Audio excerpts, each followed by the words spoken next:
Okay, so what's the most quintessential spring cake in your opinion? Carrot cake. I agree, but you have a bad idea of what carrot cake is. You don't know what I eat.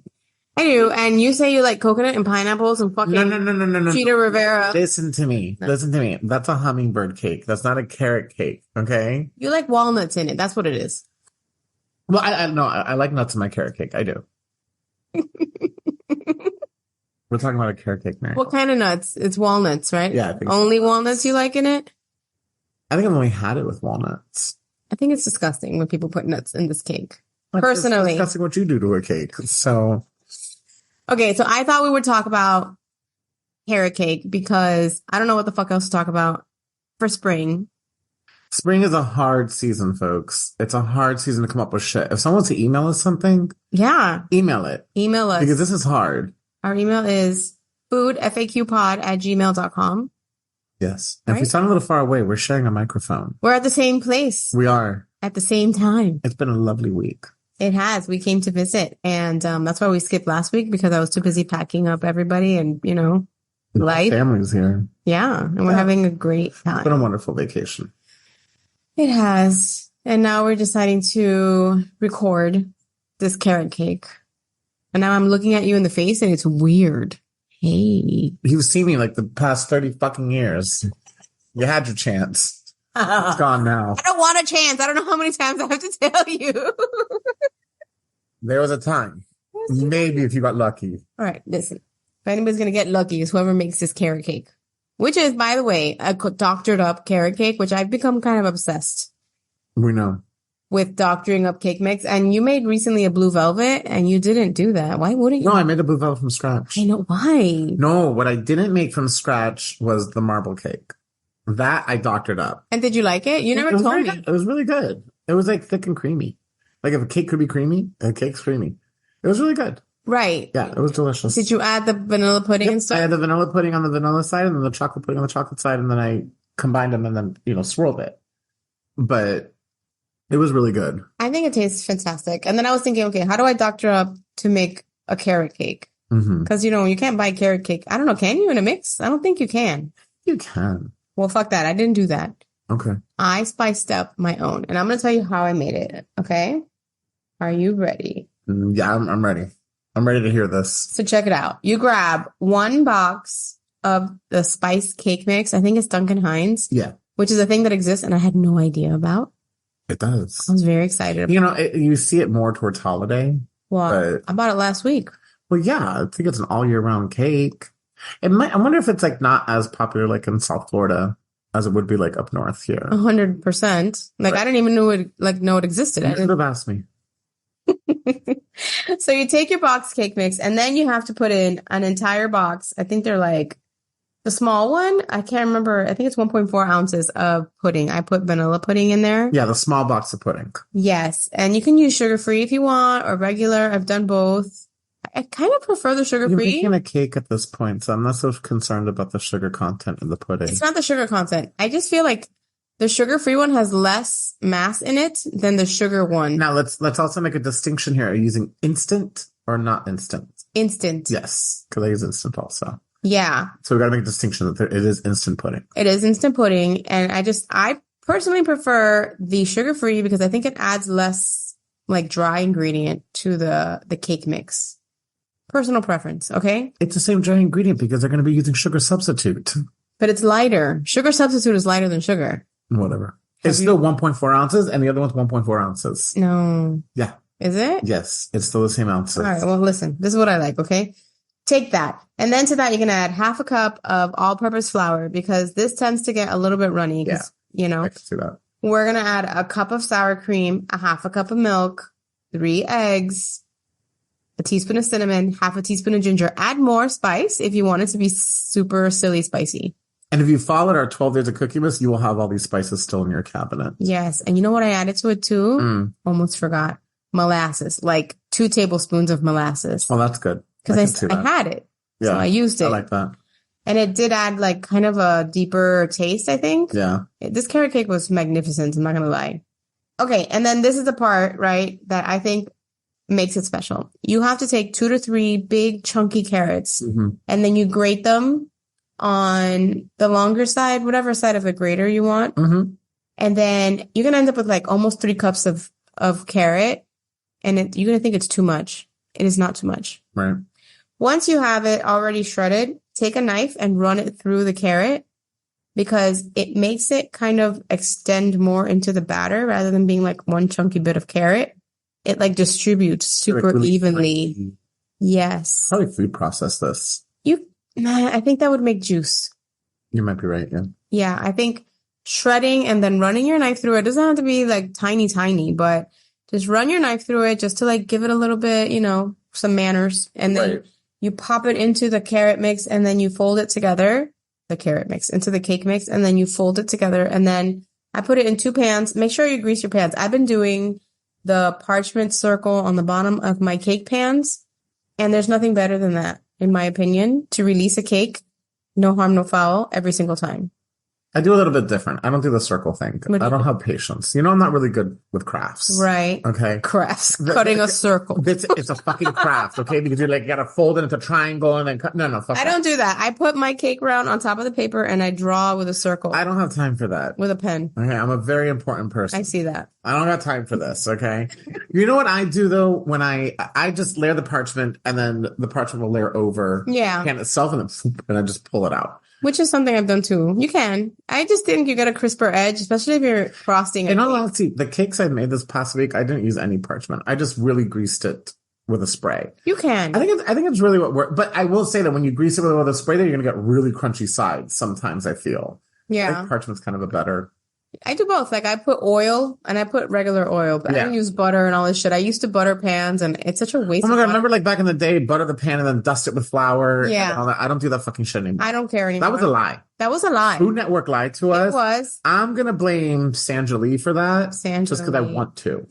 She will take your complaint and make drapes out of it. It's what she'll do. Happy fucking ugly ass drapes is what she's going to do with it. Oh my God. So yes, I like to put my pan on the parchment paper and then just draw with a pencil, draw the circle, and then I cut it out. And then I cut from that one, I use it as a guide for the next one because I do 2 pans.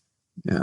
If that's what you're into, do it. I'm into it. And I feel like it works because then I just like knock it when it's done on the bottom and it just releases. All right. So you put it in the oven, 350. I want to say like 20 minutes, check it. And then probably closer to 25. It'll be done. Don't overbake it, and it happens fast. That's the one thing I noticed about doctoring up cake mix. This is going to be a large cake, though. Isn't it a fairly large cake at this point? Because you're adding the extra liquid, like the sour cream and things like that, and then eggs, and I think you said milk, and then you're adding an extra cup of flour. So I assume this comes out much larger than what the box cake is going to be. I made 2 8-inch cakes. Oh, okay. And 2 8-inch cakes. Yeah, 2 8-inch round cake pans. I filled it up. I measure them like a big fart. I love it. I love measuring it and making sure that they're complete. How do you measure something like a big fart? Is that a unit of measurement that they do nowadays? It is. I don't know. I delight in using my scale and making sure that everything's like the right size. No, you need one. I do need a scale. You know what I do when I measure out 2 cake pans? I just take a measuring cup and 1 cup in one pan, 1 cup in another pan. Really one smart. Cup. And that's just what I do. I mean, it may not come out as precise as the measurement, as the weighing it, but that's just how I do it. So this way I know more or less that it's going to be the same. It's kind of brilliant. I mean, that's why I'm here. I never thought of that before.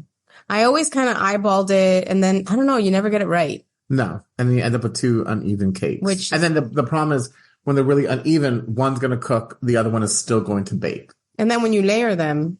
Yeah, it's going to be kind of uneven. It's bullshit. Yeah. Oh, another thing I learned about I've been making a lot of cake recently. When you make the cake and you're done cooling it, right, so you can take it out of the pan. Right. I put it upside down onto the cooling rack. Yeah, me too.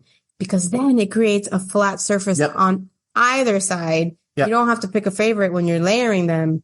That's fucking genius. Yeah, I do too. Genius. I love doing that. You can that. even put out on obviously put it on a cooling rack because it's going to cool evenly. But if you don't have a cooling rack and you got to put it on a cutting board or something like that, it'll flatten that side as well. If you need a cooling rack, the Dollar Tree has cooling racks now. Nice large ones. Oh, really? Yes. And they are very substantial for $1.25. That's awesome.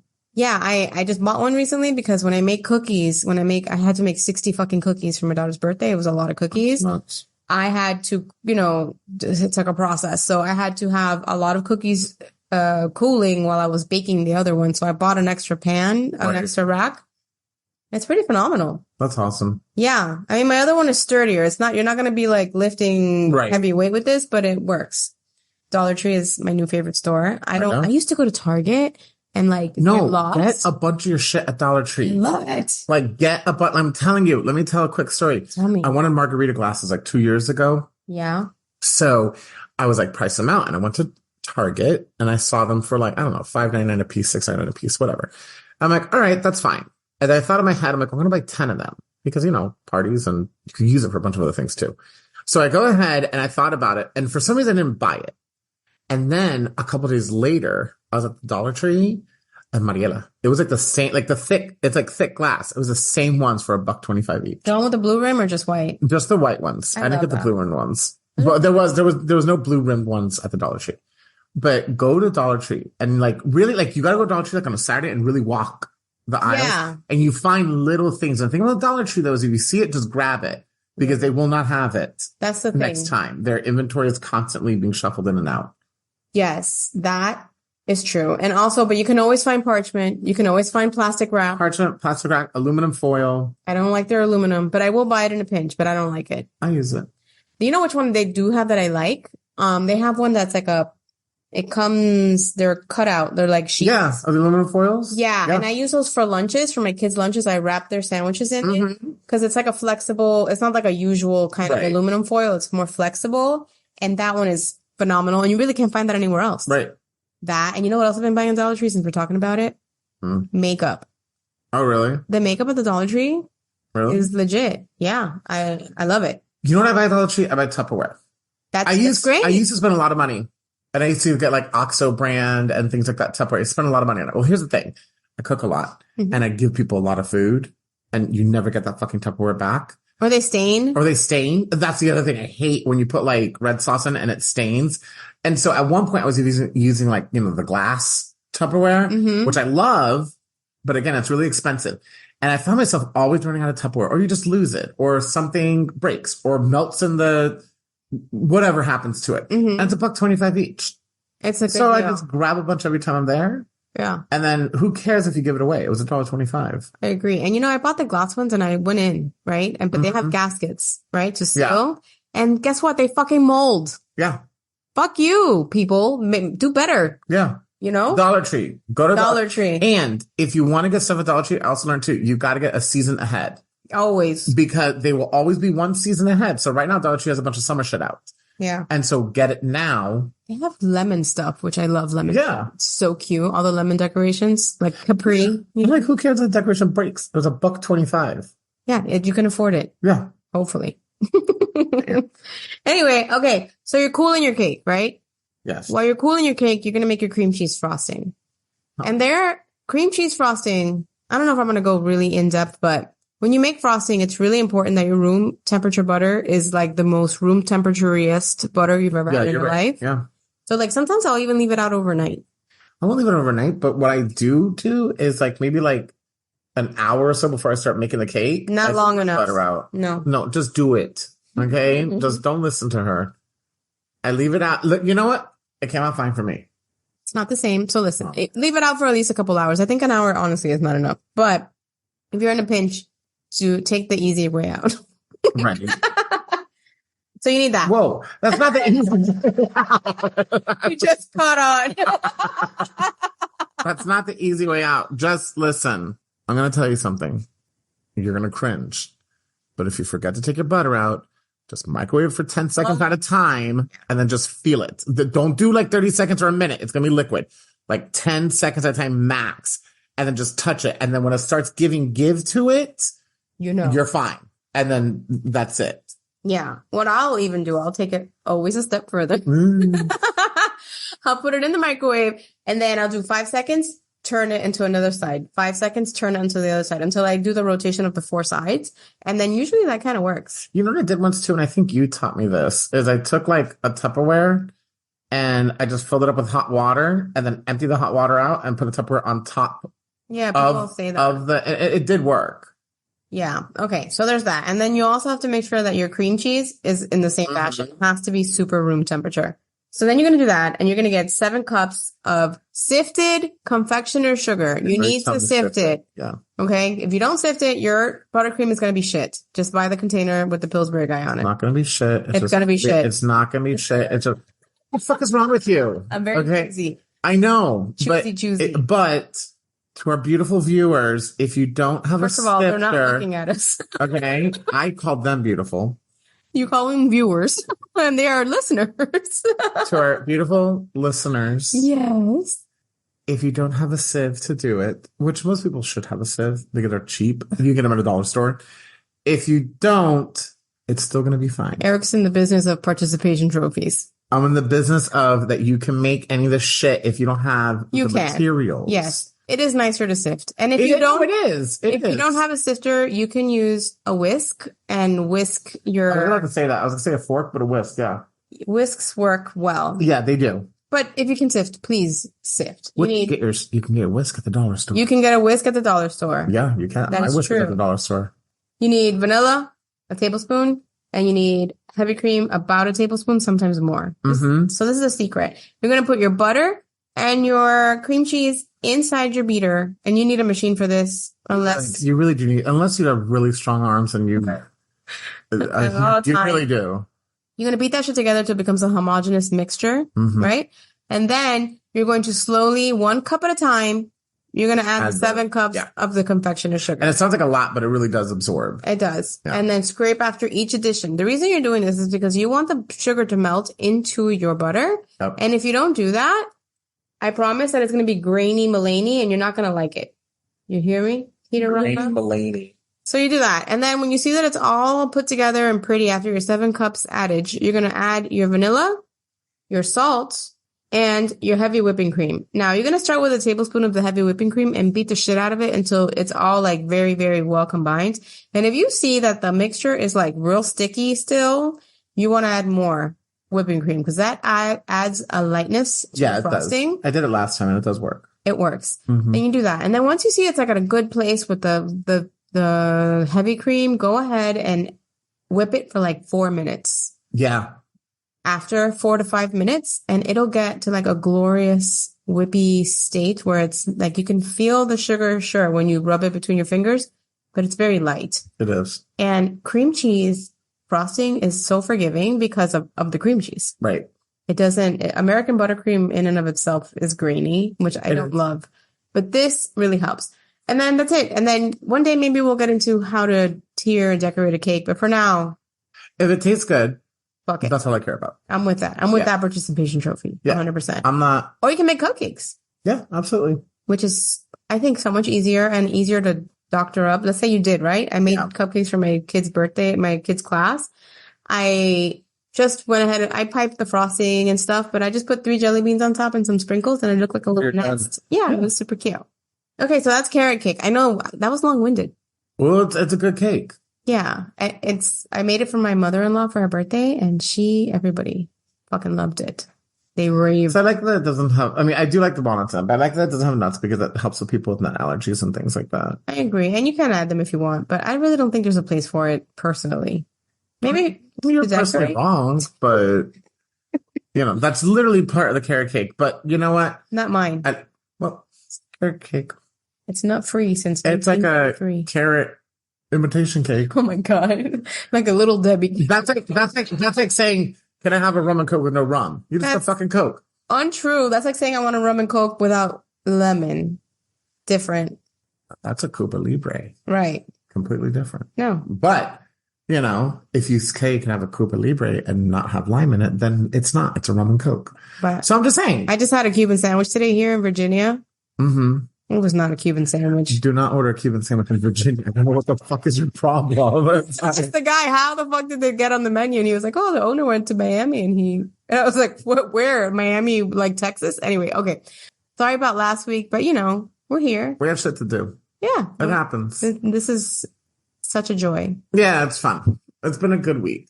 So we get to spend time with the family. Absolutely. So we will catch you guys next week with something delicious and clever. Probably gonna be a cake again. Maybe. I really like cake right now. I don't know. I'm into cake right now. It's the month of the cake. Fuck yeah. All right, you guys. Take care. We love you. And don't forget to leave us a review in your favorite podcast player and send us that email at foodfaqpod@gmail.com. Take care. Bye-bye.